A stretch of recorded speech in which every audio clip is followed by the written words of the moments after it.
Hello there. Hey, that was funny. I just saw your eyes. My what? I just saw your eyes. Oh, I had. Yeah, the angle.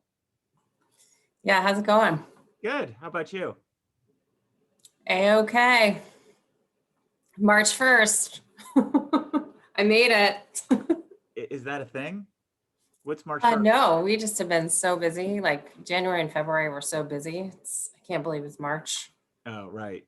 already. Well, tell me how your meeting went. And what's that teddy bear? Sorry, I just that's Oh, so I've been working from my loft and I just have like right now there's just like a pile of stuff on the bed, but my niece and nephews sleep up here when they're here, so I have the big teddy bear for them. gotcha. I He's just sort know. of hanging out, looking at me. Yep. Yeah. There you go. You are way more skilled at that than I am. I point to the wrong thing. See? Yeah, so there's a teddy bear and some stuff.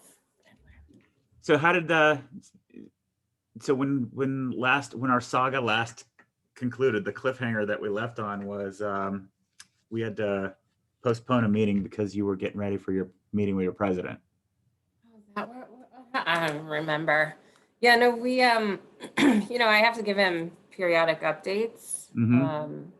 Because John has made Merck one of his three priorities for the year, like as far as accounts go, which is good because then everyone's paying Yeah. attention. And it's bad because everybody's paying attention. No, I actually think it's good Okay. because like I don't have any problem with that. It makes life a lot easier when he's listening, and he's very pragmatic and observant. So if you so his style of working works for me completely. So I just give him straight talk. He even said it. A lot of straight talk from you, Alexis. Because I had to basically give him the diagnosis of why I think we are in the position we are from a business perspective with Merck and a relationship perspective, and where we need to make resourcing changes and what we have to do as an organization to maintain the business to eventually bring it to growth. And he was receptive because I imagine people go in front of executives like him, like very pitchy or posturing or whatever. And that's just not my personality. So, Well, it's not what they want to hear either. yeah, I don't know. When I first met with him, I didn't know what he wanted to hear. So I didn't even know if the meeting went well the first time I met with him. But I don't know how to do anything other than present facts. Mm-hmm. So that's what he got. So what were the so what's going to happen now for you, and what can I do to help if Merck is one of the top three priorities? I mean, Oh, I have a whole, well, first of all, I've been using the term commercial chaos already with oh, sweet, high five. everyone internally because I had to do my account plan last week and we are sorely under engaged with Merck's IT organization. And I said, and so I referenced like we've got to get the teams all mobilized, like in their respective areas of expertise and starting to engage in conversations about what's happening in the business because Merck is in a state of commercial chaos right now because of all of its spin-offs, acquisitional stuff. And we've got to, that's like the hub, and we've got to get all of the spokes, Cool. marching Yeah, I like towards that. the Yeah. chaos, because our opportunity will present itself, in the next 12 to 24 months. And so everyone needs to be working towards that place. So that's how I presented it in my account plan. So Got it. So I have two goals. One that we can accomplish today, and the other one we can accomplish maybe at the end of the week. So when we last talked, I was going through the outline, mhm. right? And I said, look, Alexis, I'm stuck. how do I get how do we organize the slides so it doesn't look like it's a scripted pitch? It's a bank. Yeah. So what I wanted to do is I want to share with you some of the, some of the slides. Some of them are, one of them in particular, I really want to get your lens because when we last talked, I told AJ and Jen, look, and I didn't want to single the individual TCP out, but I said, look, the resources that you guys are responsible for, if you're going to be successful, they have to plug into something bigger. They can't be about their own individual widgets. And the other thing too is how we fit that in, because people like Alexis are conducting a symphony with a whole bunch of people just showing up, wanting to play whatever the hell instrument they want to play, and not on a composition. So that worked. What I want to do. So I have literally right after this call, I have the call with AJ. So we went through and validated all the messaging, which is great. I mean, that guy really knows what he's talking about. Yeah, AJ's awesome. He really is. So we tweaked it, and we role played out the storyboard. He said, "This is amazing. It's going to resonate with every client. What can I do?" Because he's talking to all the big. That's right. I said, well, one thing that I'm going to ask your help is, can you get more involved? Particularly, can I ask, or can I represent that you will be more involved if we need you to be with Merck? Because I want to be able to make that for yeah, he's totally on board. Yeah, exactly. So that's great. So what I wanted to do is I want to just walk through some slides here. And also on that TCP note, we had a Merck tech planning session last week. All the days are blending. And Jen was on that call and she's like, well, we know who's not doing their job. Yeah. Because it was very obvious. But I don't think what she says is, I don't think he knows he's not doing his job. Yeah.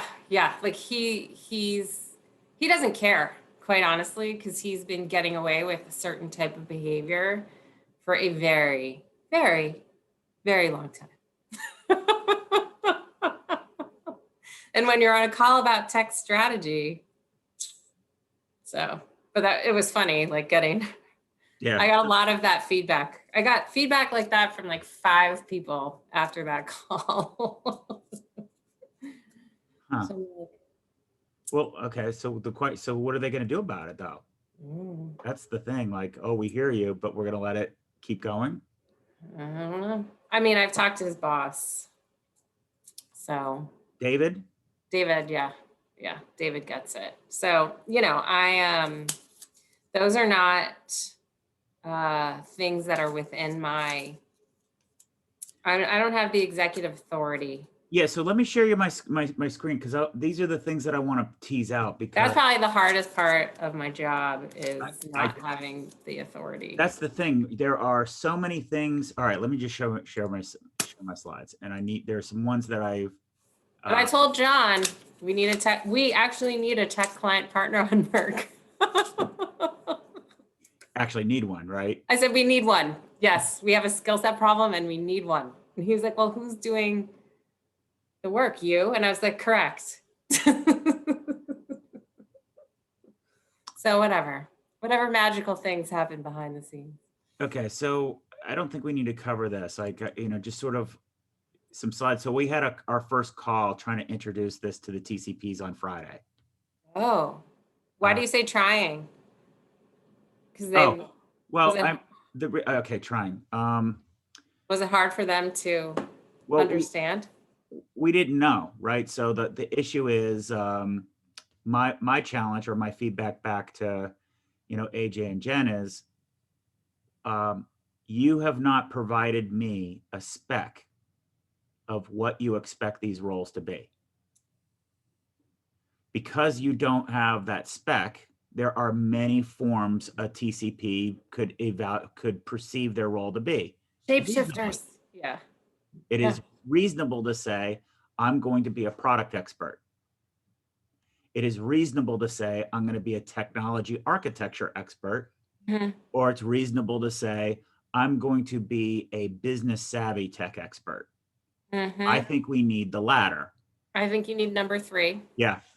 And this is a very common problem that we run into in many of our clients because they don't really think through what expertise that they need. Right.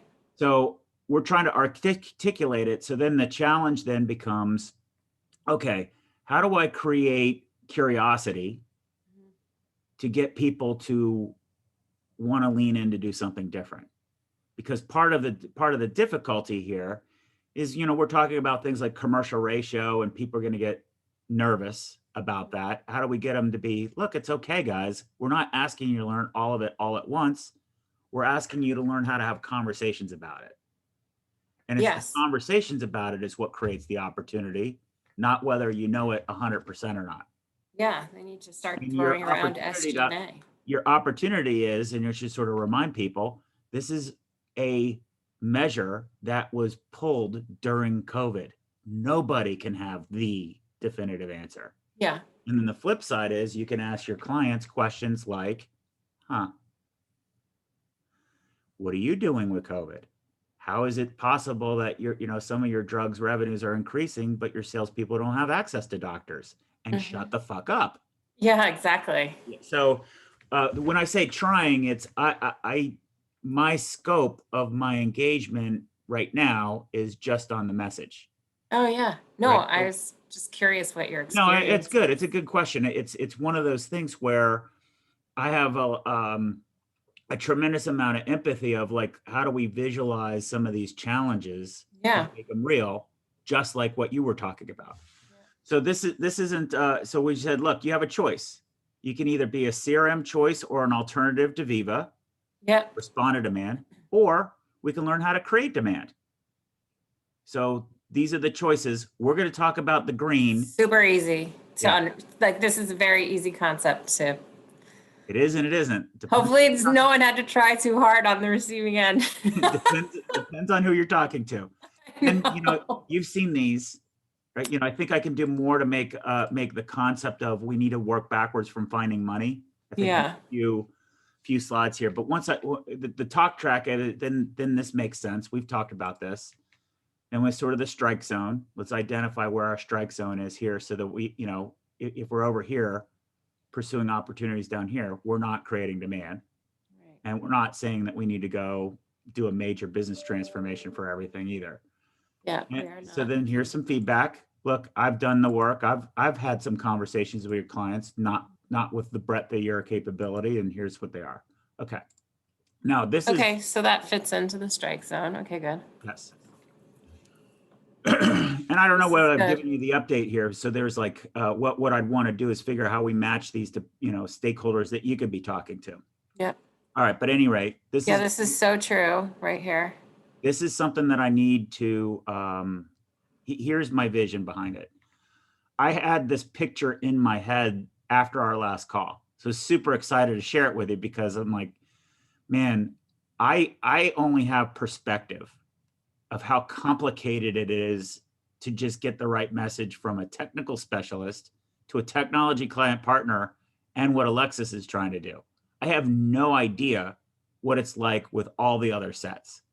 It's like, and I think if we could fill this out more, it's really hard to disagree that we must all be aligned. We have to have one voice. This is a 2-part slide. We have to be one voice, one message. So, I mean, this is very relevant because the message back from Merck in my meetings in early February, the message was, we want one IQVIA.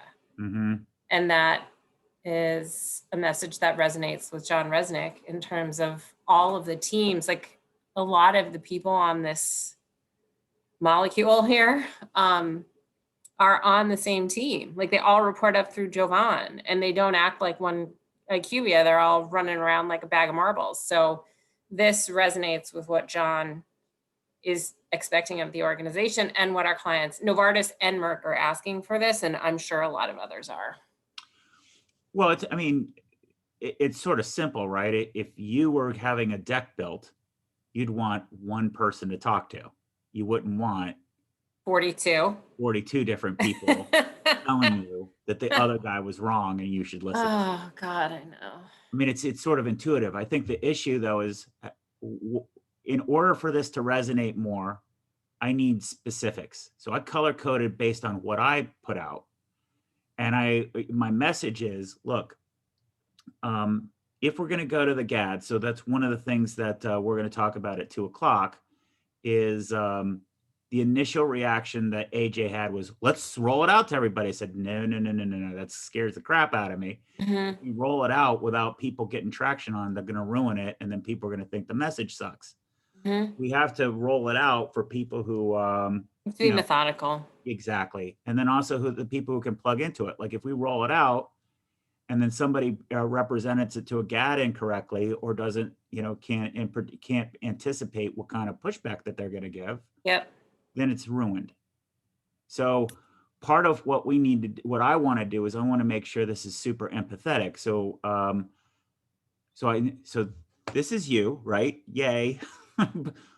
Help me fill in some of the other people that come in contact with the client. Do I have the right labels? Yeah, so I'm the client partner. The GAD is another person. Okay. So you basically have a GAD, you have a client partner. Isn't that the same? No, the Well, GAD. I mean, for all intents and purposes, is it the same or how's it different? So I have responsibility for U.S. commercial business. The GAD has global R&D and global commercial and enterprise responsibility. So if you want to get really technical about it, the GAD technically should be meeting with the CEO, and technically I should be meeting with the president. If you want to, I mean, it doesn't really matter at the end of the day, but there is a differentiation in our role. So you have a tech client partner. Do you want like the actual titles that were? That would be better because then it'll resonate. Do you want to know so we have European key account managers as well. So the CAMs, that's who the GAD works with outside of the US. So that's like we call them CAMs or ECAMs, probably CAM. And that's a KAM, yeah. Key account manager. And they're basically regionally around the world, EMEA, Asia Pac, et cetera. So for all intents and purposes, from a Merck perspective, your role is the same as a CAM. They're just, you're focused on. I just have a fancier title. Yeah. But it's the role. Yeah, and I have a bigger book of business probably too. A much bigger book of business, yeah. Well, because USA, baby. Truth. Yeah, but I don't know. I also think the CAMs are a little more similar roles is fair. Yes. Okay, got it. Okay. But if we look at like our differentiation, that's why I have to call it out because whatever. Anyway, okay. So then you have tech client partner. So subject matter experts could be the solution sales, the technology solutions people. So, you have like the tech client partner that oversees the tech strategy, but then you've got like a analytics, like you've got a solution salesperson for information management. You've got a solution salesperson for OCE. You've got a solution sales. So it's really the solution salespeople. That's what you call a tech specialist? Yeah. Okay. So what I was trying to highlight is, so that on the tech side of the world, I think I'm pretty clear on what those roles are. Mm-hmm. What I was wondering is, geez, is there equivalent? Because you have omnichannel, the omnichannel team. They're not directly related, but omnichannel is part of orchestration, and they are. What does that mean? So we do work with our clients to help them understand. So first of all, it's campaign management, like email campaign management to HCPs and patients. It's also, understanding your ROI in terms of your investment around DTC advertising and other advertising, putting it very simplistically. So that's that's probably like a subject matter expert in the commercial solutions group because they're not tech technically. Right. Got it. Yeah. So Um, here's where I feel, look, overall, this is good work, and we're gonna have it. I think there's more rich. We need to round it out. For example, because of the scope of our contract, we didn't work with any people in consulting or anybody mhm, on the channel. I think it's going to be easy, given what we talk about, to include them, mhm. and it's going to be easy to say, okay, what would you like me to call this if that's not the right word that you have, right? I'm not Yeah, I worried mean, about that. I think that this is that, I mean, without getting into like our specifics, this covers everything. The way I have it here. Uh-huh. Okay. Yeah, because the subject matter experts become teams that sell custom analytics and omni-channel and all that stuff. Part of what I want to reflect, Alexis, I think this is, it's too simplified because I'm not sure the other departments are aware how complex Mhm, their other departments make it for you. mhm. So, for example, the technology group thinks, hey, we're going to make it easy for her by giving her 6 different people just on technology to deal with instead of one person. I mean, I have a slide for my account plan I can send you that shows you all of the people who touch the account, and Would then you you, please? That would yeah, be very helpful because I think you get why I want to have this picture. yeah, there are like 40 people or something. Exactly. And I'm gonna say, look, this picture here is a gross simplification, Yes. and it's still hard. And Yep. you're asking a client partner and a global account director to orchestrate all of this stuff. Yeah, I mean, the global account director has to worry about like 6 of me around the world and Right. what they're doing. Plus, If the 6 of you guys are empowered though to manage all that, then their job is going to be much easier. true. And then they've got the R&D folks. So yeah, it is a lot. Yeah. So and I think when you work backwards from, for me, if this is more organized, that's one, or the fact that it's less organized is one barrier for you guys extracting the maximum amount of revenue out of Yeah. Merck. Yeah. Then the second barrier is if you don't show up singing off the same hymnal, then that's also a big That's barrier. correct. So, by the way, do you like this? I like this, rap, one voice, one message, or would you Oh prefer yeah. on message? No, I One, think you have to have, one voice I on. think it's one message because really it's really one message that you just shape for the audience. Right. Yeah. And we just had this with the TCP, like how you can't have a meeting and not include everyone else touching the business. It's baffling. It is baffling. Oh boy. Anyway, yeah, so this makes sense to me. Okay. So what's helpful is it allows us to have a different kind of conversation about the message requirements that you have. Yeah, and it promotes the one IQVIA message so that when our stakeholders of the client talk to each other, they're like, oh, Alexis said that, and tech guy over there said that. Right. Oh, they must be talking to each other finally. Yep. And then what this allows us to do is say, look, I know you think it's way complicated and paralyzing, but it really isn't. Mm-mm.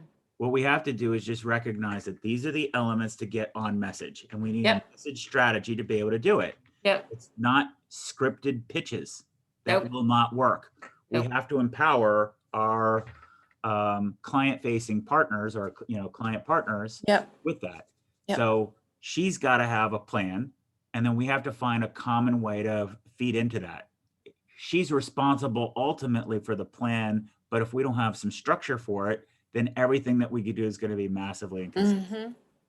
We have to have a process. And by process, we don't mean a sequence of events that tell Alexis what to do. We mean a sequence of events understanding that we have to manage the emotions of our clients. Yep. When we talk about coordinated engagement, it means that we have to be aware that we're at a certain stage and some things are appropriate and some things are not. I mean, And also it's nothing is linear, yeah, right? So you have to be coordinated because you're gonna have detours and starts and stops and all that stuff. Yeah, and I think that's really when you said nothing is linear, I couldn't agree more. And I think that's really where we're having the biggest challenge with sales and marketing everywhere, is Yeah. that we're so accustomed to providing information of 1, 2, 3, but the world doesn't work 1, 2, 3. It might be 1, A, -4, 7. Right? Yeah, and then somebody gets reorged out of the organization and you start over. Right, exactly. But then sometimes that start over actually is a great thing, you know, right? Yeah, You totally. just never know, right? You never know. Yep. So what we're trying to do is to create a simplified message. So Jen's done a good job of socializing some of our work in a completely different way to Kevin. Yeah. We're trying to empower people to make these changes. I just want to make sure these 2 slides, which are so simple, but we're not doing it, to highlight the message. Simple is hard. You are correct. Sales is simple, simple is hard. And if we can just get at number 1, the people part, and number 2, the message part, because if we get agreement on that, then we can deal with some downstream effects. Yep. Okay, perfect. So I'm going to skip those. Those are for something else. So here's what my attempt is at packaging what we're working on. So we have a puzzle, a puzzle piece that we have to put these parts together. Very COVID, lots of puzzles in the COVID life. Not me, but a lot of people I know. And what I'm trying to do here is say, look, each of these individual piece parts that we highlighted of the message, we have to have an identity for. So I'm a big fan of, this is my inner salesman kicking in, giving it a little identity, but we want the possibility profile. That's the document that we're going over, where I got stumped about how do I put the pitch in there. So what I did is I said, let's separate these things out. Let's make them independent things, but make sure that they're all designed to fit together. So we have the possibility process that we talked about, and then reinforce for people why we have that. It's not a way to weaponize the internal organization to tell sales what to do. What it is the opposite. It's a way to help us make sure we're aware that when we're introducing new ideas, the bedside manner of how we introduce those ideas is more important than what the idea is in the first place. Yeah, like basically, if you have any social skills, you should be able to have a conversation that is not a sales pitch. Well, that's true. I think in fairness to folks, it's our client. What we're talking about is causing our clients to think differently too, and look past silos also. Yeah. So I think what we have to be able to do is we have to be able to say, number 1, our change agent, which by the way, we're working on a spec for what a change agent is. Oh. Exactly. I can't wait to share it with you and tweak it, because I've taken a lot of notes on our conversations and other people like you. So we want to have a spec for it so that we can qualify whether we have a change agent or not. Yeah, I mean, it totally makes sense, because you know when you have a person who exactly, it's just gonna sit there like vanilla pudding and not go anywhere. Right, exactly. So what part of what we want to do is part of your job is to teach them how to do this too. So we have to first say, look, they got to have confidence to drive it forward. You have to, guide them through. So it's no longer, you're no longer the hero. To me, you're my hero, right? If it's a hero's journey. But for you, you're sort of the Yoda, you're. Well, that's what I'm already doing. Like, go talk to them about their priorities first, and then come back to them with an idea. Yes. So Jen's joining in. I heard the doorbell. Hey guys. Hey Jen, I didn't know that Zoom had a doorbell actually. Yeah, well, ding dong, here I am. I know, I have to add that to my personal Zoom account. Sorry to disrupt. Keep going, please. No problemo. So Jen, what we're doing is we're talking about the different component parts, Yep. how it resonates with Alexis and how we fit it together. Great. So, the whole idea of that possibility process is how do we identify? So the whole goal of that is to have a confirmed change agent agree they're going to work with you to explore explore this idea, Yep. which then is fun, technically a qualified opportunity, right? It should be. But in order to develop that, we have to go through a couple stages, right? Create the curiosity, make them feel, plant the seed, and harvest it to where they go, yeah, that makes sense. I'm willing to do it. And then for sure, or have a educated guess of what that change agent is. And Jen, we talked about the profiling of a change agent. So we're gonna review that with Alexis later. I just have a lot to cover with her. Okay. Then what we have is, the possibility pitch. So I want to walk you through some of those slides because I don't think you've seen sort of the polished slides. So I want to walk you through those and then get your ideas on how we can organize it. And then the last box is how in the world are we going to create opportunities to practice this? And I have no idea what that's going to look like. But in terms of what these deliverables will look like, we've already talked about this. The possibility profile is a data collection template. Get the information about them first before we talk about us. Yep. Right. I think we're solid on that. We've definitely talked about this too. The possibility so you can see I haven't put the words in here yet. Yep. But it's a manage the emotive energy. Yeah. I can still tweak that. I think that might something wrong about emotive, but it's the energy, and we want to visualize that. The next one is the possibility pitch, organized slide bank, and then here, possibility practice. I have no idea what to put here yet. So is this like little modules of self-learning based on commercial ratio? Is it, designed exercises that we can give you to lead, or Jen leads for you, or somebody else leads? No idea. All I know is that if you're not practicing, you're going to sound like shit in front of the client, just like an orchestra, right? So you got to have some practice. I don't know what that looks like. All right. Make sense? It does. Okay, perfect. Okay, so then what I wanted to do is just walk you through. So I have some slides in here. This narrative is for you. Then we'll go into into what's the lens to the client. Yep. So for you, what we're basically saying is that investors see our client as an asset. So what we have to do is we got to be educated on seeing the difference between an asset and then how a company runs itself. Mm-hmm. I think we need to do a lot better job of that because it's really, really hard and really, really easy at the same time. It's easy to get lost in the minutia of how a company runs itself. And it's also easy to get intimidated by investor speak.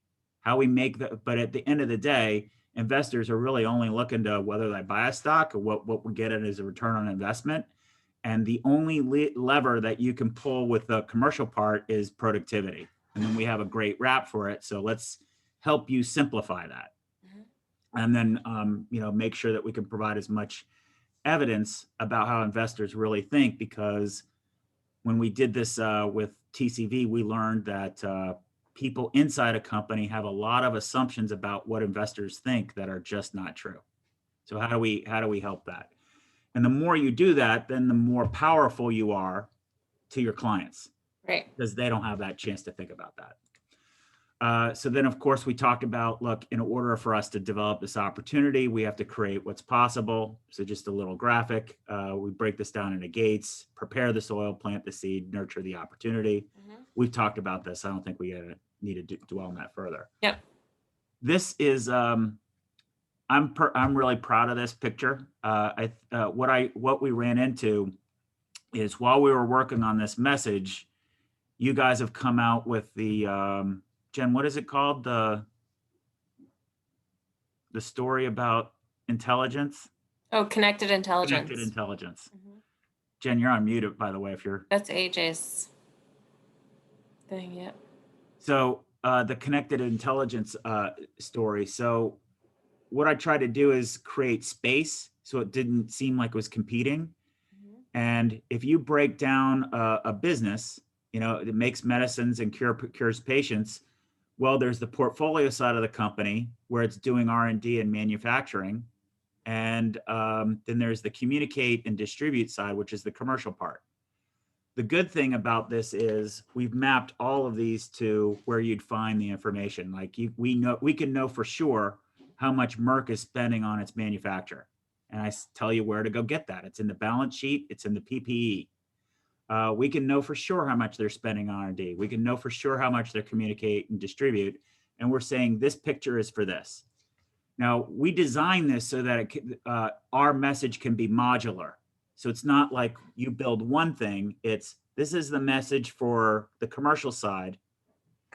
We can plug in other messages for distribute or manufacture or R&D or drug cycle or anything like that. We just want to make sure that we're framing this in terms of the reference of how investors will look at it. Okay. All right. So then we're saying, look, here is your COVID slide, right? Complexity is crushing productivity. Yep. You need to have a point of view of this first before you go in to talk to a client. But really all we're saying is the healthcare system is complex. Remember when we were mapping out my drugs and, for my son? Yeah. Like, wow. And the pharma company is complex. Well, you're pushing that complexity into the buying experience. Yep. That's inefficient. We need a different approach. And I think if you dwell on that, what's awesome about your clients. So one thing that I've done in socializing and doing my research on this, Alexis, is in terms of sales and marketing and commercial, the prevailing opinion is that pharma is light years behind, like they're laggards. I would agree. The good news, though, is Got the money to invest. Not only do they have the money, they're smarter.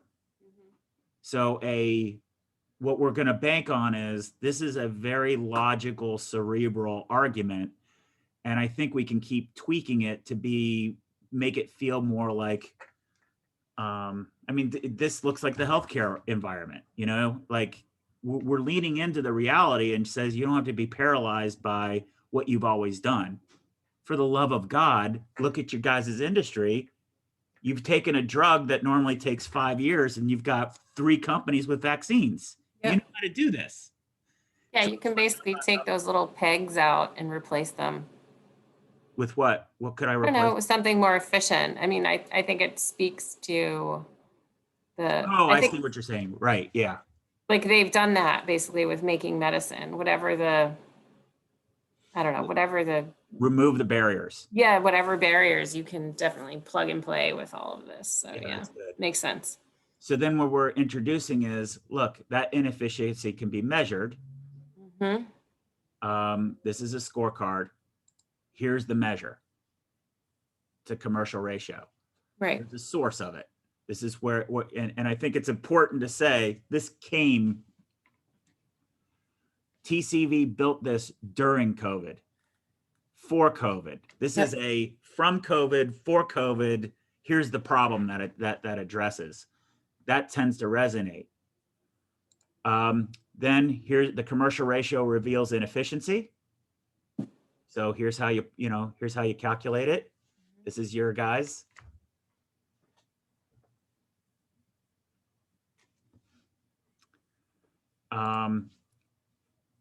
Allows us to quantify cost saving opportunities. I should spell that correctly. Boom, you didn't see that. And if they were to just go from 0.06 to 0.10, they'd save $1 billion. And that's huge. Yep. And then we can say here, if you pocketed all of this and turned it to EBITDA, your EBITDA would grow here. And then based on where their price to earnings are, this is what the possible impact could be on their market cap. So not only would they be saving $2.7 billion in the middle scenario, but they'd be creating $47 billion of market cap. So that's going to get people's attention. Mm-hmm. What are we selling? we're selling a path to modernization from this to that. So we've talked about some of these things before. And our vision, it's an orchestrated commercial ecosystem. Yep. I think you've seen the draft of it. I don't think you've seen the prettier version of it. Yep. So the way that we've built this, designed this, is that you and I could go in and say, hey, if you want to get the orchestrated commercial experience, get the customer experience going, this is what you'd need to do. Yep. It's unlikely Merck has somebody responsible for that. So we probably need to start over here or over here. In sales, let's get the orchestrated engagement going. Salespeople, analytics, operations, and training. What does all this stuff look like? Let's get this stuff rationalized. And then these gears here are other people that we could talk to, like IT might want to help. Yeah. Okay. There's a reason that we're using this gear. I'll talk about that later in terms of the pitch. So these are the things that we want to be highlighting. This is our opportunity. There's a big economic opportunity. We also have done this out. There's only a handful of businesses in the world that could have this conversation. I mean, because you have such breadth. Yeah. I don't know of any other, well, not any other. I mean, obviously McKinsey could talk part way this way, but they don't have the ability to execute resources. Can't pull through on any of it. So you may lack the strategic consulting view, but that's why we've made these pictures. We're giving away the consulting part. That's your job. But then we have lots of, you have an embarrassment of riches and ability to execute if you can get it orchestrated. All right, so that's the gist. Any questions, reactions, thoughts? Yep. Go through this. Okay, so these are the individual client facing slides. The point is, I've used different combinations of these, but I've never used all 20 at once. I would hope not. I would hope it would be I would hope it would be like 2 or 3. Well, it depends. Like you go in, I've always gone in a plan like with 10, and they'll just pick on one and just talk to it. Yeah, like I always figure there's only like 2 to 3 slides that ever matter. I have yet, I can tell you the ones that, get the most engagement. And I can tell you what the conversations are like. And I think what would be great is if the three of us can model out how to practice being curious. Because you get nervous. I mean, hell, I'll tell you, the first time I pitched this, I was nervous as hell. But then knowing what to expect now, it's like, I'm excited for people to challenge me on this stuff. It's exciting because you get to learn something. Yep. Can I make one comment? And Alexis, it would be great to get your feedback on some of these, like as well, what sides you think are going to provoke the most discussion, and then kind of what's the way we do that with the slide, right? I mean, because some of these need a bit of a talk track behind it to get the point across. But obviously we don't want to go through 20 slides to make the point either. Yeah. Okay. Sorry, Scott. I just, No worries. Yeah, go ahead. So this is a slide that has to be in. And the reason that you have to put this in is you're planting the seed, because ultimately, if you lead with it early on, then you can go back to it when they start freaking out about, oh, you're talking about boiling the ocean. I can go back to say, well, look, we can start anywhere. Your company is organized in such a way that's and our strategy is designed in such a way we can start anywhere. If you want to just talk about marketing, we can start here.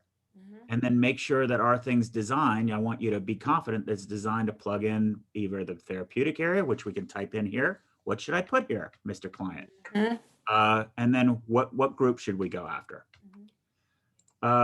This slide just is a quick contextual reinforcer. It's easy to digest, not a problem. This slide is a slide that I'd say about half the time people want to just digest, and leading with bias. I feel like that would create the emotive response. That's some pain point in that particular person's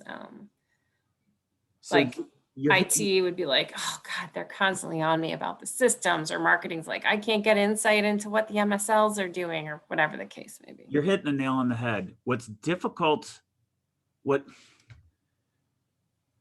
so if I think about you, I'd want a tool that's gonna get them to talk where you can shut up.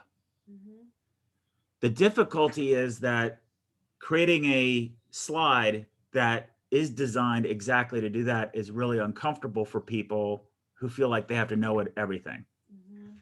So what we've found is that, and I think maybe, Jen, we need to create a structured tool to help people organize the feedback. But what we found is when they start talking to it, you get so much information about where they have internal conflict, it's off the charts. Yeah, the thing that people struggle with is this discomfort of silence. I like silence. Yeah. So having the ability to start connecting the dots about what the marketer says isn't what Merck thinks. It's just what the marketer says. Mhm. You don't say Merck says the sales force stinks. No, that was the opinion of the marketing leader. I doubt the head of sales would agree the sales force stinks.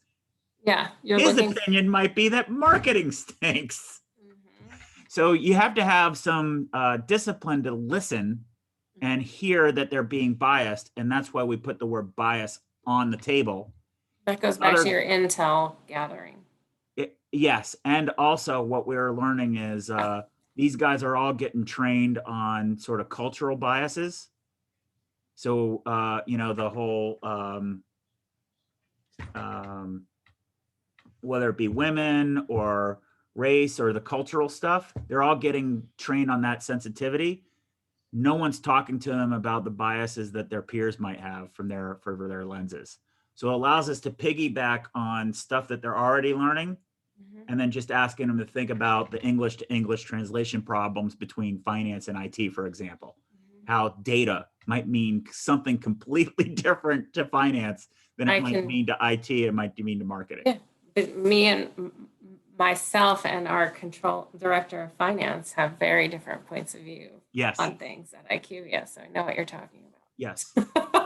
So making that relatable and getting people to reflect a little bit is hard, but that's what that tool does. This is just to take some of the pressure off, because as they start emoting on it, it becomes too tangled, and say, well, really, the reason that you have sources of tangle are just these two reasons. You got friction between departments, and you have way complex broken processes. Yep. You got frictions and fractures. That's it. Yep. Oh, wow, you're right. Da, da, da, da, da. And it's because of those frictions and fractures that you have the commercial waste. So then there are, like, in this thread, they're really interested. They ask some questions about this, and then immediately they want to know, so what's our commercial ratio? Boom. Here's what it is. And then we give this slide here. Yeah, this is probably a slide they would like, because they always want to know what their competitors are doing. Yes. And I think Merck would want to know area we have to equip you on. It's interesting how many different perspectives you get on this slide. I have not found one common thread. What I do know is if you're talking to a sales operations or marketing operations person, they're going to react to this extraordinarily negatively and I think it's because their world is only operational metrics, and these are more financial metrics, and they are massively out of their depth. But they can't believe that they're out of their depth, so this must be squashed. Yes. Now, on the and other also hand, they are cost centers. Yes. On the other hand, the marketing executives that we've run into will say, this is interesting. We need to get better at our programs. And then there were two camps. One is, I really like that you have other industries on here. This is interesting. I believe, so this is the not the Lily, the Novartis woman. I believe our industry is insular and backward leaning. I'm interested in different perspectives, and I'm glad you put it out there. Mhm. Ipsen was take all of the references of any other one out. We want to benchmark against our industry. And I said, okay, what do I do with McKesson? What do I do with Cardinal.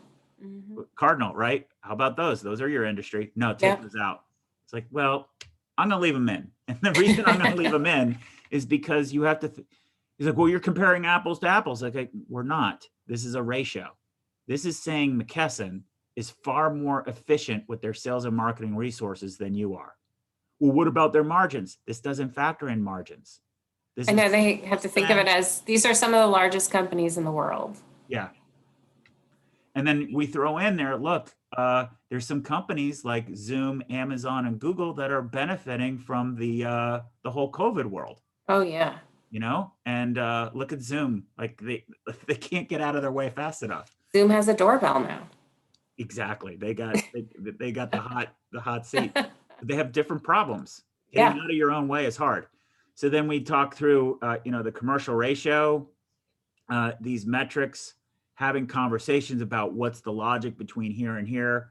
Those are all positions that we think you need to develop a position on as a company.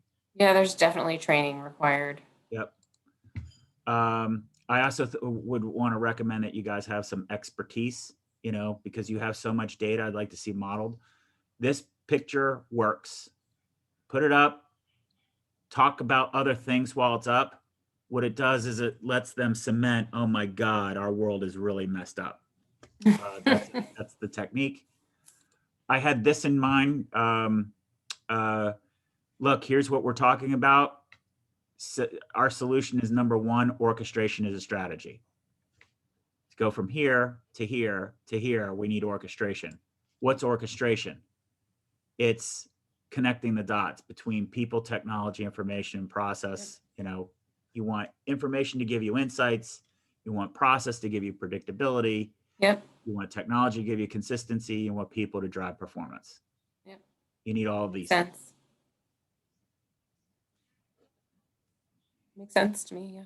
This graphic here, you can see plugs in here. Yep. And IQVIA likes puzzle pieces. We have That's a lot of those graphics. Well, what's interesting is the clients see it too. They see that we're consistent with all the color codes. Mm-hmm. They see that this makes sense. Mm-hmm. It makes sense that would be an enabling thing. It makes sense that we would build it. Yep. Then we say, look, you're not going to get there overnight. We need a phased plan. Yeah. Here's our blueprint, for lack of a better Now word. they can breathe. This is 63 is where they start breathing again. Right. Exactly. What's interesting is just representing this is actually, wow, I never thought of that. Like adding information into this is why didn't we think of that? Yeah. Is sort of the reaction. Or you're going to get, we actually agree, because that's Merck. They're in data and insights and science-driven companies. So they're going to be like, oh, good. We're glad you get it. Yeah, right. It's about time. Yeah. 2021 now. Yeah. Welcome to 2019. Right. Yeah. So this is just I don't know if you need to show it. It's just knowing that, look, you can start anywhere. Doesn't matter. That's the importance of our design. Then here's our capabilities. And we've already talked about this. I just wanted to reinforce it's the whole thing that I am Alexis. My job is to bring all of these things to bear, bake the cake, if you will, with you so that you get the right thing. And then here's a path that we might follow. So representative example, what this path would look like for yours, obviously would have more detail, but as we move up the curve, these are the things that we need to do. Build a prototype, reduce cost and test, prepare, design and learn, scale, train and industrialize, boom, boom, boom. And then incorporate, look, I know this is a change. Here's our approach to change management. These are our three principles. Obviously, our change program is going to be more in depth, but ultimately, it's just these three things. Why are that's huge. Who are we changing? you know, to whom is this for and how are we going to do it? These are the qualifiers of the change agent. You put this out there, let them react to it. And then boom, we talked about this, right? Here's an approach that we can follow together. Yeah, so certain slides, like if you know they don't have the resources, slide 69 is really relevant. Like this is relevant depending on the environment that you're walking into from a client perspective or the size of your client as well.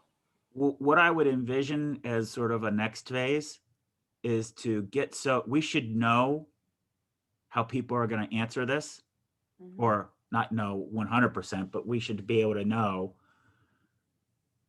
ability to execute. Can my team accomplish this? We should have 3 profiles of, you know, whether they think their team can accomplish it or not. And then have here's how we can be a temporary member of your team. Yep. Story.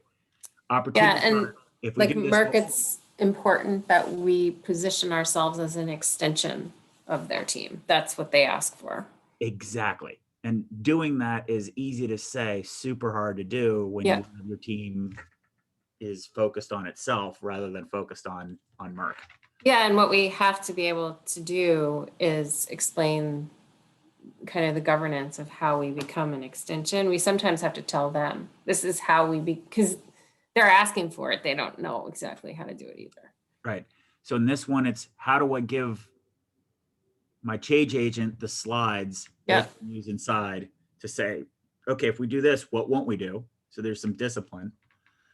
The political capital, that's really what this is for. It's like, look, there's a sequence of events of how we get this going. Do you have an idea of how you're going to socialize this idea inside? Then benefit realization is a different one. We could say, look, we have a model to do that. We'll get there later. We don't need to do that right now.